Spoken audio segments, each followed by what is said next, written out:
Yo, what's up, everyone? Welcome back. Jamie here today with Nathan, and we're going to be talking about Freddy vs. Jason, which was released in 2003, directed by Ronnie Yu, the same director as Bride of Chucky. Well, it takes place after the final nightmare, and Jason goes to hell, but before Jason X, because you know there's a big time jump for Jason X. Big time jump. Huge time jump. And straight off the bat, like, we're both going to agree, this film is so good. I don't understand why people hate it, to be honest. It's the perfect way to sum up Freddy in the Nightmare series, and it's the best version of Jason. It starts with Freddy, doesn't it? Like, we get the recap. He's in the human form, which is obviously the film for the film, and when Stringwood come and set him on fire. And then we get a lot of clips from Nightmare, but not really from Jason, because they don't own the previous Jason films, so they can't really show as much. But the story basically is that everyone's forgot about Freddy, hasn't they? And he wants to make him remember so he gets his power back. So he goes into hell, and he finds Jason, and he figures, well, I'll use this guy. And it's a really good concept. I enjoy it, man. It really is, because it's like, who's the best killer in hell? Jason. And then obviously he uses, well, before that we get that sick shot, don't we, of Jason just walking through the smoke in Crystal Lake. So good. All the other Jasons you look at, you think, you could probably just punch him. This Jason, you think, nah, you're done, kid. You're done. Yeah, we got to mention as well, it's Kane Hodder's not playing Jason in this one. The last one he played was Jason X, which, I mean, at one, I would like Kane Hodder versus Freddy, because, you know, Kane Hodder did play Jason for 4 films, but like you said, this guy, man, he has the presence about him, he's tall, and like, if you're going to replace Kane, I think this is a good way to replace him, really. Oh, yeah. Freddy knows that Jason's, like, you know, obsessed, well, I won't say obsessed with his mum, but he does whatever his mum says, doesn't he? So he pretends to be his mum, and obviously it's not the original actress who played his mum, but it gets the job done. He basically says, you gotta go to Springwood and kill for me. And oh boy, does he obey. And that's just an amazing, like, it's a really good opening scene, what sets the stage, really, for the rest of the film. Oh, it really does.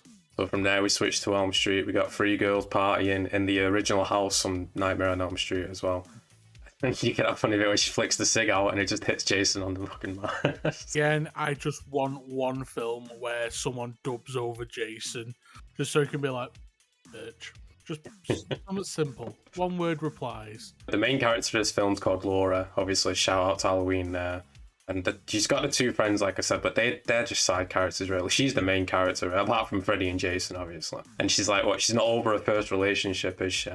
Because the guy got locked up. The old teenage sweetheart. And her mum was killed as well, and well, that comes into play later on. We'll get into that. Oh boy, does it. One of her friends is upstairs having sex with like a complete dickhead. And while she's just had the shower, Jason comes in and he fucking, oh, this one an amazing kill, this one. He folds this man like a back garden chair. Like, the back of his ankles touch his head. This man, if he survived the initial 7 machete shots, Oh yeah, he was never feeling his legs ever again. He snapped this dude. Amazing kill. And that, of course, makes the police arrive. And they start, well, one of them starts talking about Freddy and like, don't mention his name. So there's like, you know, they've obviously been covering up Freddy's name for a while. So then Laurie's at the police station and she falls asleep and remembers his name. And we get that over visual like we talked about, like the girl with no eyes, man. That was scary as a kid, it really was. As a kid, that was terrifying. It's like, oh, this little bitch got no eyes. But as an adult, you're like, look at the CGI. Yeah, sure. Yeah, there's a lot of CGI inside this film, but, you know, it's 2003, so I don't like CGI, but, you know, I don't mind it in this film. I'm personally not bothered by it. Yeah, I'm not like some people are, oh, it's full CGI, but it's like, you know, the budget's obviously gone to other places. Freddy tries killing that guy in the street, doesn't he? But he's not strong enough yet when he, like, just starts going through him. Starts doing some shadow shit with his claw. And the guy just goes, oh no, and walks off. It's like, it's alright, I think he'll get his comeuppance in about 10 seconds' time. Oh yeah, because then Jason's right on the porch. He's already decapitated his dad, and he's like pushing him. His head falls off. Well, this dude's asleep, by the way. Sat right next to him. And he stands up with Jason's right behind him. He just fucking machete swings right through him. Blood everywhere. They're not shy in the blood inside this film. I'll give him that. And then we're introduced to Laurie's ex, aren't we? His name's Will, and he's with his mate Mark in the asylum, aren't he? Smallest man I've ever seen. He's really. I'm not glossing over that. And they see the news of a murder inside the house, and that's how they figure out what's going on, don't they? But he's locked up in if you're saying that Laurie's dad killed her mum. And obviously people don't believe him, but, you know, there's a reason for that. They escape, don't they, and they go to Springwood. And then we get the little dream sequence of Freddy, like when one of Laurie's friend's looking through the book, and he's like, got your nose, he comes out. People have a problem with that, but obviously it's, you know, he's not powerful enough yet. That's why it didn't affect her.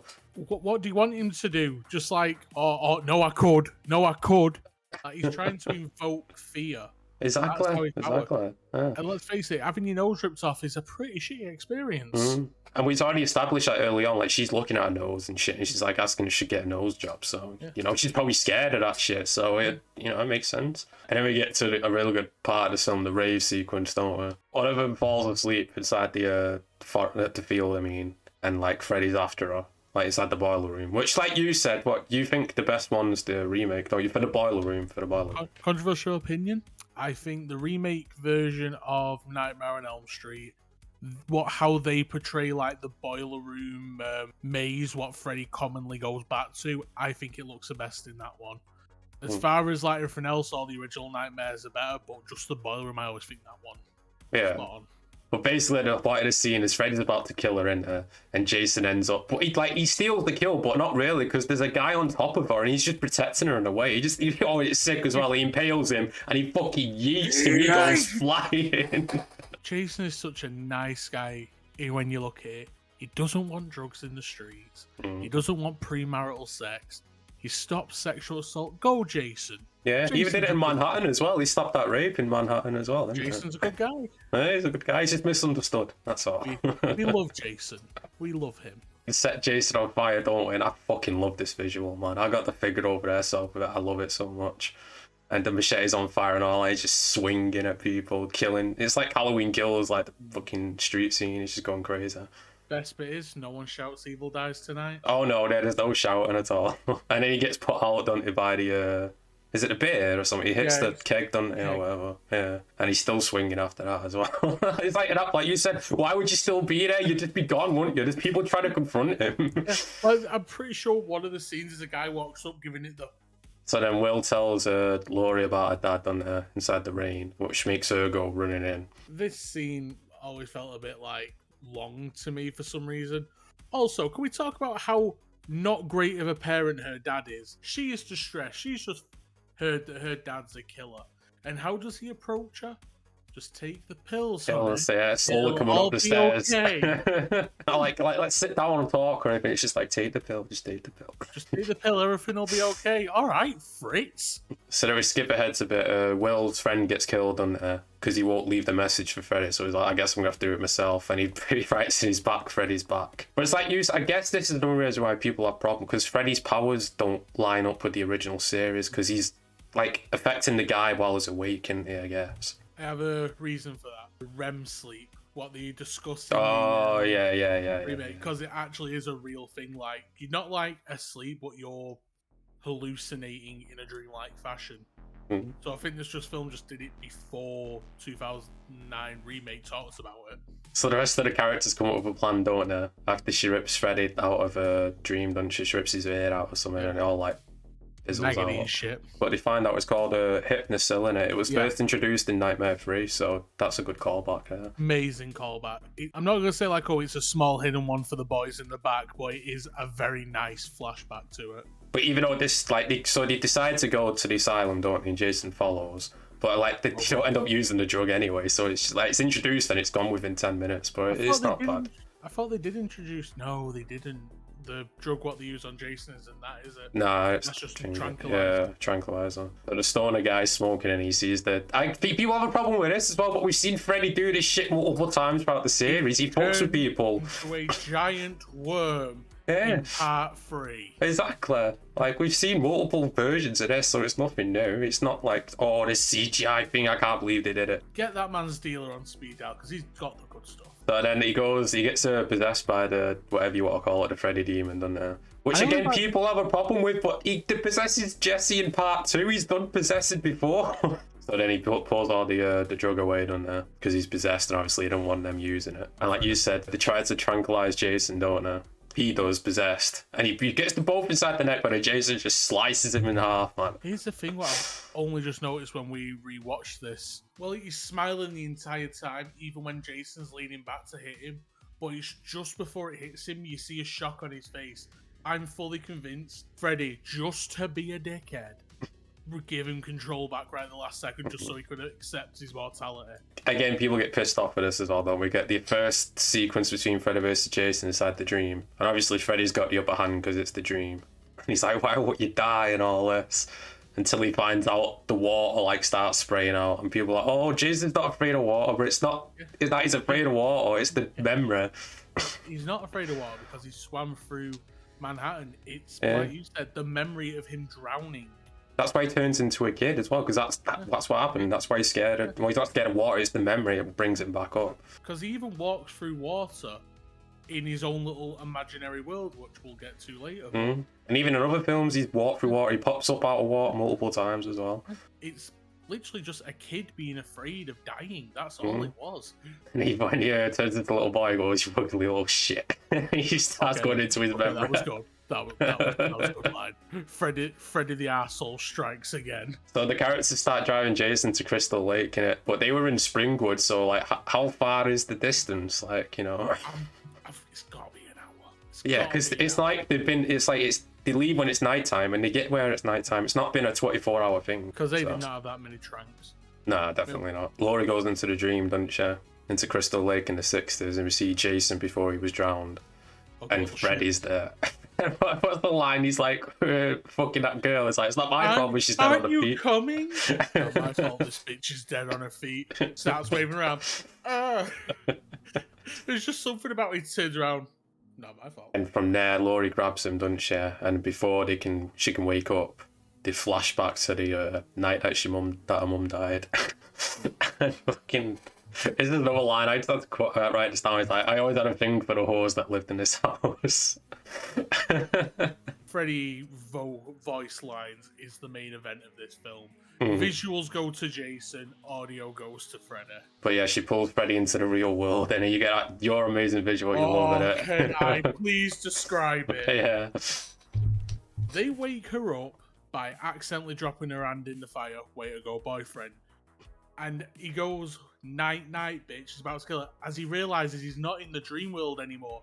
And he turns around and you get the best visual of Freddy. Him afraid. But then you get the best visual of Jason. As this absolute demon just slowly stands up.